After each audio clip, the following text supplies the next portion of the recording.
All right, thank you everyone for your patience. We had to get our sound worked out here.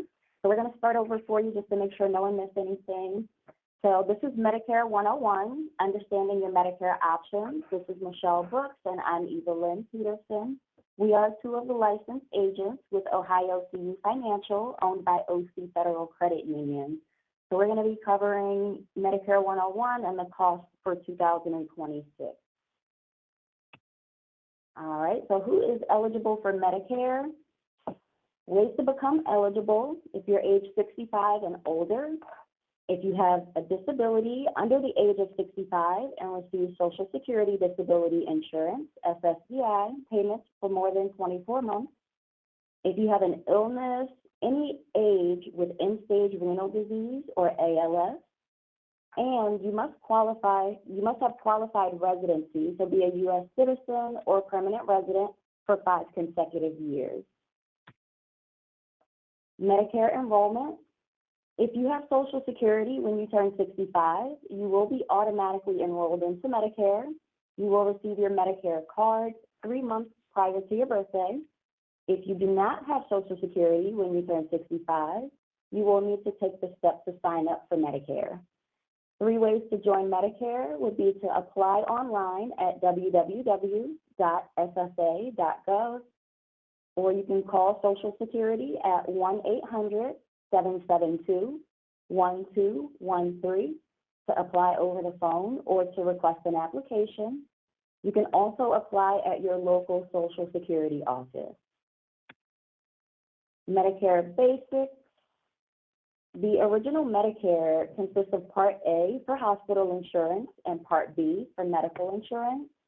You have options for additional coverage: Medicare Supplement and or Part D prescription drugs, or Part C for Medicare Advantage. For original Medicare Part A, hospital insurance, this provides coverage for inpatient hospital care, skilled nursing facilities, hospice care, limited home health care, and this is not a complete list of coverage available. Part A costs: if you've been eligible and have paid into Social Security for 40 quarters, you pay $0 for your monthly premium for Part A. If you're eligible and have paid at least 30 quarters, you get a reduced cost, $311 per month. If you're eligible and have paid less than 30 quarters, you pay the full cost for that Part A. It's $565 for the monthly premium. If you don't qualify on your own, you may be eligible based on your spouse's work history when you turn 65. Original Medicare Part B is your medical insurance. This provides coverage for doctor's visits, preventative service, outpatient surgery, diagnostic screenings, emergency care, and durable medical equipment. This also is not a full list of the coverages available. For Part B costs, you pay a standard premium, $202.90 each month, or higher depending on your income.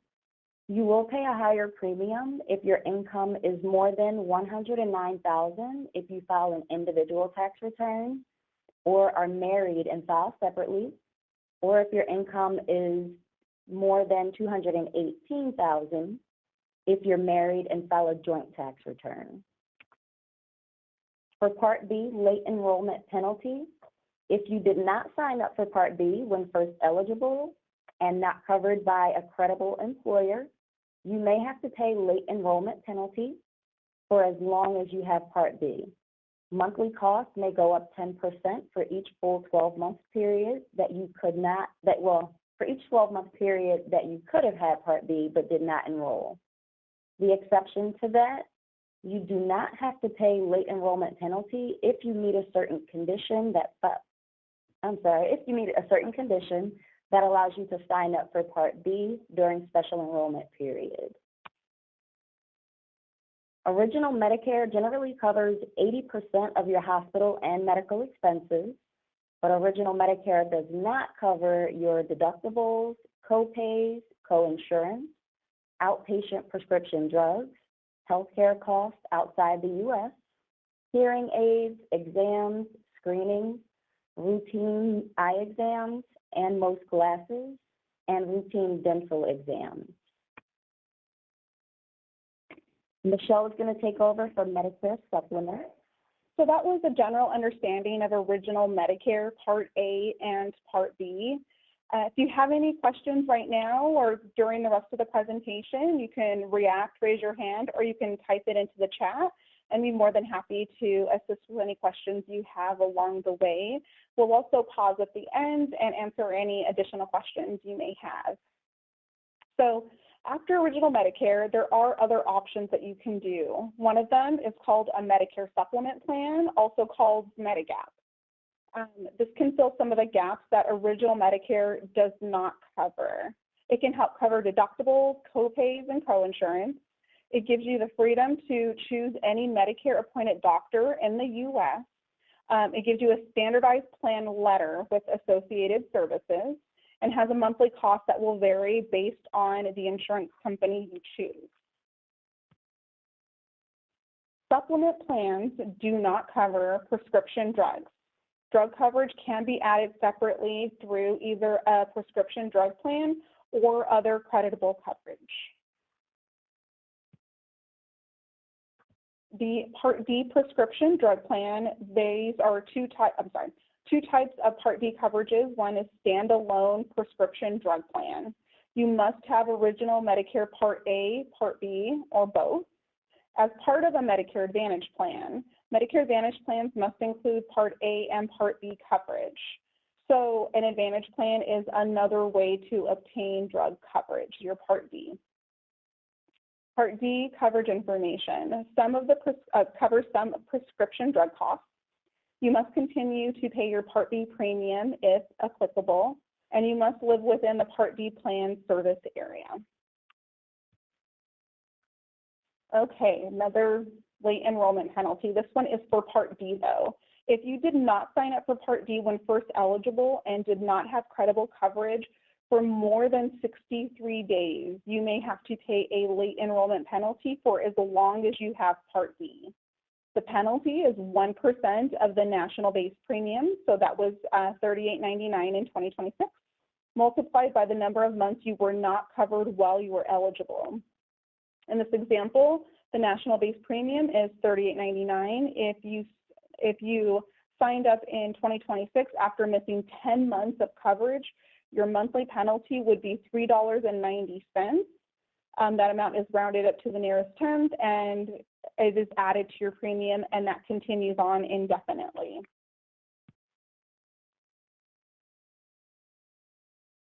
Your prescription drug costs change based on the coverage stage you're in. There's a few different stages in Part D. The first stage is the deductible stage. This is the amount you pay before a plan covers your prescription drug costs. The deductible ranges, depending on the plan, is going to be anywhere from $0 to $615. The next stage is the initial coverage stage. This plan pays its share of the cost, and you still have your co-pays and your co-insurance. Maximum out-of-pocket cost for drugs is approximately $2,100. That is the maximum amount you would pay for any covered drugs. The stage 3 is the catastrophic stage. This is after you've reached the maximum out-of-pocket the plan will pay your covered drug costs for the rest of the year. So you've already paid the maximum, everything else is paid by the insurance.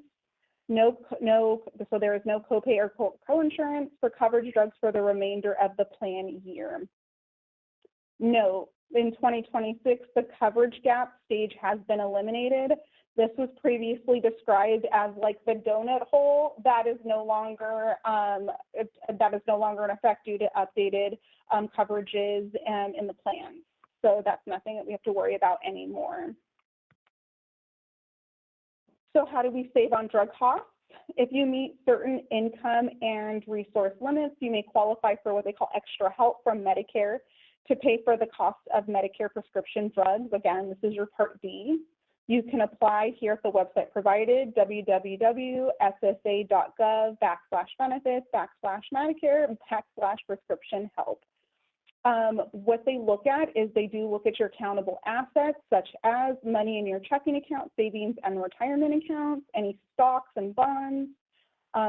Assets that they will not look at is your home, one car, your burial plot, up to $1,500 for burial expenses if you have put that money aside. Furniture and other household and personal items are not considered. All right. So now we're looking at Part C. This is the Medicare Advantage plan. So we talked about the Medigap. Now this is the Part C, which is the Medicare Advantage plan. Medicare Advantage plans are offered by private insurance companies approved by Medicare and is an alternative option to original Medicare. You must continue to pay your Part A and your Part B.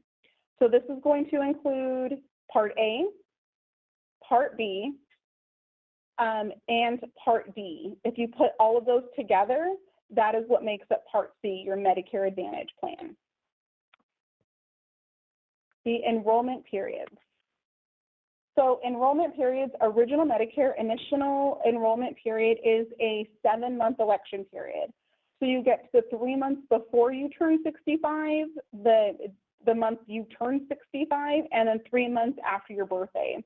That 7 months is your initial election period in which you can sign up for Medicare. There are also certain circumstances which you may qualify for a special election period that happen throughout the year. We will go over those examples. There are also for Medicare Advantage, you have your annual enrollment period, which is October 15th through December 7th. And then you will also have an additional open enrollment period from January 1st through March 31st.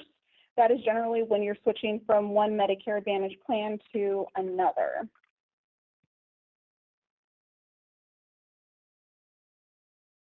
The Medicare Supplement enrollment period is a 6-month window that begins on your Part B effective date or your 65th birthday, whichever is later. No medical underwriting during the initial 6-month period. And you can choose from any Medicare supplement plan options. So when you are first eligible for Medicare because you are turning 65 and you jump into a Medicare supplement plan, there is no individual Medicare medical underwriting during that initial period. So that can be a definite benefit for people who have chronic illnesses and other medical conditions going on. So you can definitely ask about that when you're eligible. Medicare supplement and guaranteed issue situations. So there are several other guaranteed issue situations to enroll into a medical supplement plan with no underwriting. For example, if you lose your current coverage or moving to a new area, and many more. All plan options may not be available. If you do not qualify for a guaranteed issue, you may need to undergo medical underwriting. Okay. Star rating. So Medicare plans are rated by stars. Each Medicare Advantage and prescription drug plan is assigned a star rating from 1 to 5 stars. Member satisfaction surveys, plans, and providers. They also look at performance measures based on up to 40 key factors, and additional information is available at medicare.gov. They take the opinions of many and then turn that into a 5-star rating. To my knowledge, I don't think there's any 5-star plans out there right now. I know generally they range anywhere from about 1 to 5, but I think right now the highest we have out there is 4 stars. So that goes over everything having to do with Medicare Part A, Part B, the supplemental plans, and the Advantage plans. Mine and Eva's service to you. You may have many options for coverage. So you may continue with your employer plan. If you're still working for an employer with over 20 employees, generally you're able to continue on with your healthcare coverage through your employer. You can continue your retiree military plan if applicable. You can enroll in a Part C Medicare Advantage plan, which can include your Part D coverage, or you can enroll in an original Medicare and a Medicare supplement plan and a standalone prescription plan drug plan. Those are your options. You can stay with your employer or the military coverage. You can enroll in Part C, which is the Advantage plan, or you can stay with original Medicare and add on a Medicare supplement and a Part D prescription drug plan.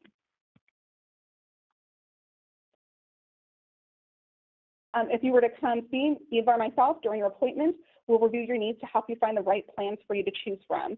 The questions we may ask while during your appointment is, when does or did your Medicare start? What zip code do you live in? Who are your primary doctors? Who are your specialists? Do you take any medications? What medications do you take? And are you looking for any certain services? All of those questions help us to determine the best plan for you. Okay. When you're ready to dive in and find a plan that fits your needs, you can definitely reach out to Eva or myself. I have put my number up on the board, or on it. It is 216-518-7270, or it is mbrooks@ocfederal.com. You can call into the general number, whoever you normally speak with, let them know that you are looking to talk to someone about Medicare, and they will direct you to one of our licensed representatives or directly to me, and we're more than happy to meet you at any one of our offices that you live closest to.